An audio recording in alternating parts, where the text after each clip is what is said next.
He looks up and he sees literally heaven opening up for him. And he tells God, forgive them, as he takes his last breath. And Saul approved of his execution. Saul stood by, waiting and watching, making sure that that was taking place by the law, according to how Jewish tradition holds that the stoning is to occur. He officiated the ceremony. And he wasn't unhappy about it. He was pleased. This is Saul, who eventually becomes Paul the Apostle, perhaps the greatest evangelist ever, the greatest disciple maker ever, apart from Christ, I'm talking about, the greatest church leader ever. He approved of his execution. Verse 1b ends with, and there arose on that day a great persecution against the church in Jerusalem, and they were all scattered throughout the regions of Judea and Samaria, except the apostles.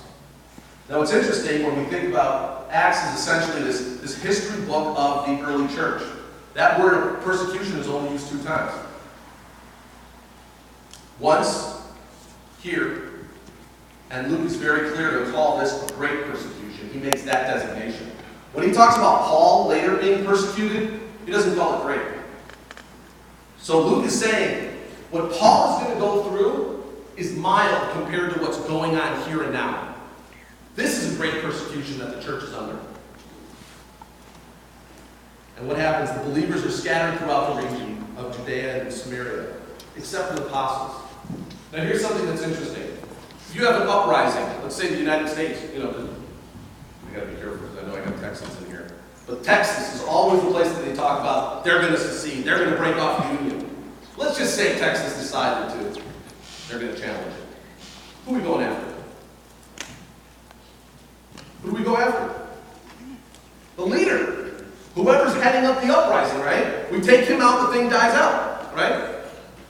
Anyone strategize about war or anything like that? If you have we're at war with someone, we try to go after the generals, the governors, the leaders, because then the people have no one to follow and it dies out really quickly. Who are they going after? Not the apostles. The apostles stayed in Jerusalem. The believers are going out. They're the ones that are being scattered. They're the ones that are being chased down and persecuted. But what effect did that have? Did that work? Because now you have all the believers running out in different areas. The apostles staying back there. Did it work? You guys wouldn't be here if it worked. How about that? The church is being planted in other places. People are going out. They're going to different cities. They're going to Damascus. They're going to Antioch. They're going to Laodicea. They're going to Ephesus. And they're starting churches there. The persecution that the Sanhedrin were after, what Paul was so intent about, is backfiring. They're going out and the church is growing. The church is getting planted in different regions, in different places. And I think it's interesting that what's going on there is exactly what Christ told Peter to do in Matthew, the Great Commission, right? He said, go out to all ends of the earth, beginning in Jerusalem, Samaria, Judea, Samaria, all ends of the earth, preach the gospel. Isn't that being lived out right here? Do you think they planned this? Do you think the believers were like, okay, here's the idea of what we're going to do. We're going to stay in Jerusalem. We're going to cause some trouble. We're going to get witness. We're going to spread the gospel. The leaders are going to be angry, chase us out, and we get to fulfill the Great Commission. Isn't it amazing how God works? God tells you, this is what's going to happen, and then orchestrates events to make sure that that does happen. And he uses events like suffering, like persecution, to make that happen. So when we're suffering, there's purpose behind it. There's something more to our own individual world that we tend to get wrapped up in and say, why me, God? Imagine if these believers, as they're getting chased out of their home, remember Jerusalem was the place where all Jews would come to. It was an honor to live there and be there. They're getting chased out. This is significant for people of Jewish heritage or tradition. Jerusalem represented so much. They're being chased away from there. You think they sat there and they said, God, why me? God, how could you take me out of this city that I love, that I belong to be in, where the temple is? No. They go out and they start preaching where they go to. They start witnessing where they are, in spite of what they're going through. So even in that great persecution, the Great Commission is being fulfilled. Only possible because of God's work. God's sovereign plan. God's knowledge of the future. God knows what's going to happen and causes it to happen so that His will, His plan is carried out. And that's why when we are suffering, we can, in a sense, take comfort in that there's some purpose to it. Verse 2, devout men buried Stephen and made great lamentation over him. Now when Stephen was stoned outside the gate and killed, because of Jewish law and tradition, they can't leave that body there. It has to be dealt with that day. So when Stephen was killed, he was buried that day. Now who buried him? Who buried him? Devout men. We're talking about people that were respected in that community. People that were religious, people that were leaders. There were people there that did not agree with what happened with Stephen. And they knew of Stephen's character, they knew what he was doing, and they wept over him. They grieved, they suffered over his death because they knew they convicted an innocent, or from the charges that were put against him, an innocent man.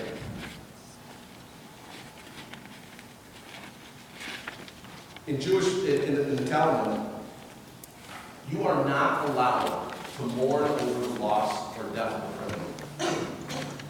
Think of that.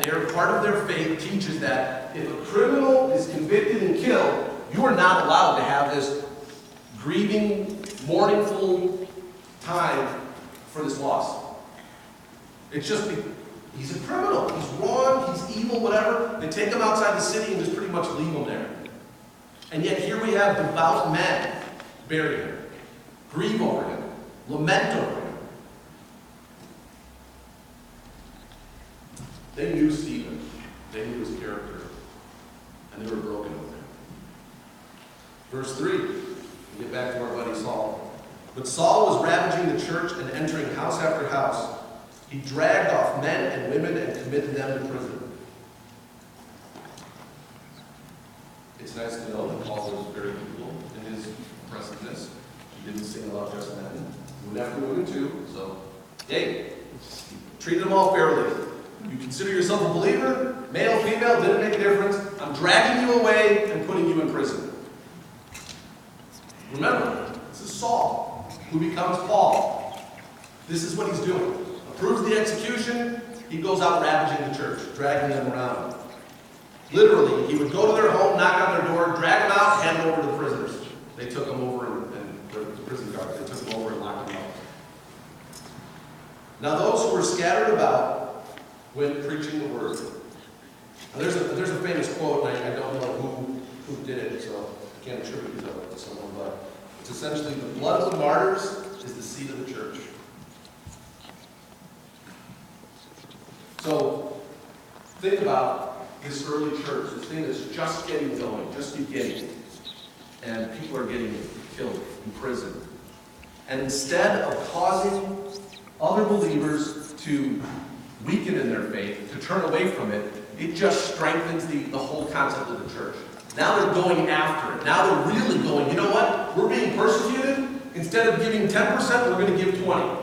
Instead of spending 1 hour of my day preaching Christ, I'm going to spend 2. We're ramping it up. We're taking this more seriously. But everything about us, our human nature, when we start getting knocked down, we want to quit. We want it to be over and done with. Yet the early church, just the exact opposite happens. Paul ravages them, they go out and they go even more intensely preaching and planting churches. Here's Saul going around, taking out these people, and he's thinking he's making progress in killing and disrupting these people who have this faith in Christ. And he didn't even realize that all he was doing was fueling the fire. He was taking people and making them that much more passionate about what they were talking about, what they believed in. Paul's chasing them out of Jerusalem, not even realizing that they're planting seeds in all these cities that years later Paul would visit to correct them in their teaching, to correct them in what they believed, to correct them in what they were doing. And Philip went down to the city of Samaria and proclaimed to them Christ.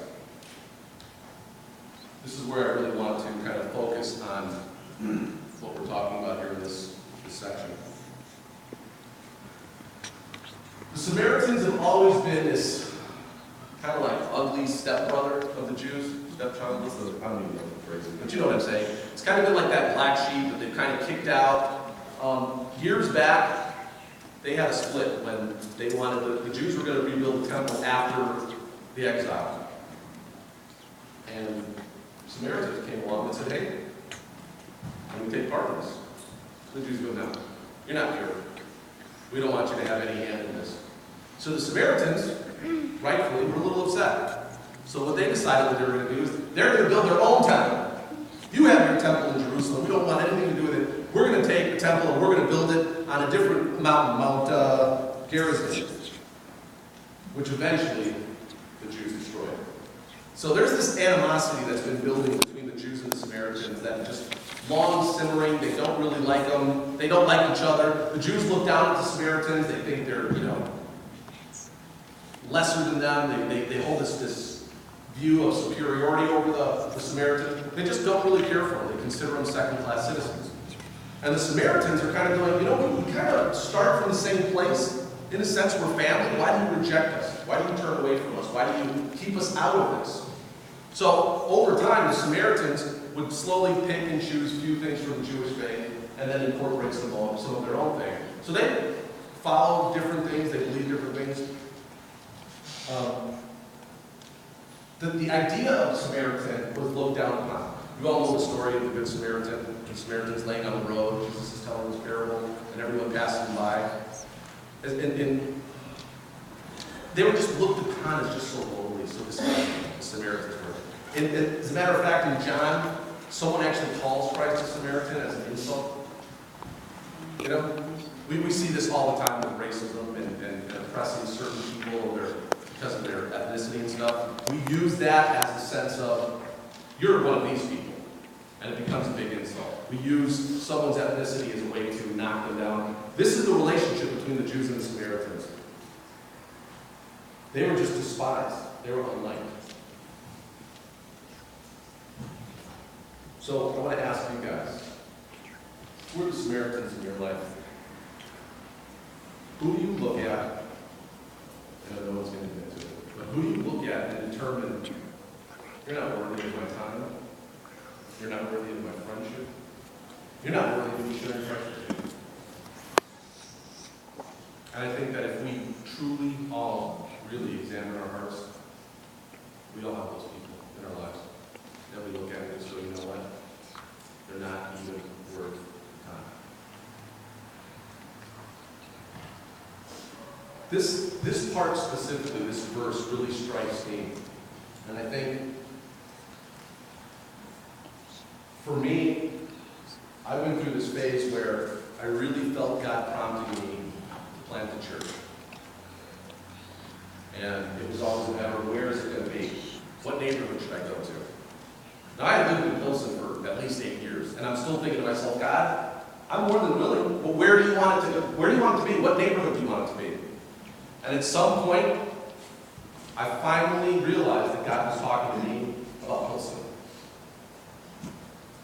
Now, you would think that I would have been excited at that point. Instead, I was like, oh no. God, you really want me to plant here? Have you taken a look at the people around here? I mean, seriously, that was my attitude. God, who am I going to witness to? These people, I'm a business owner. I'm successful. I'm intelligent. These people, they're absolutely beneath me. Shocking, right? Can you believe I actually admitted that? That was my attitude. That was absolutely my attitude. Until I started looking at the people and saying, I'm no better than them. I'm actually worse than they are. Because they don't judge me. But I judge them. So, I get this idea, this vision, to plant the church in Pilsen.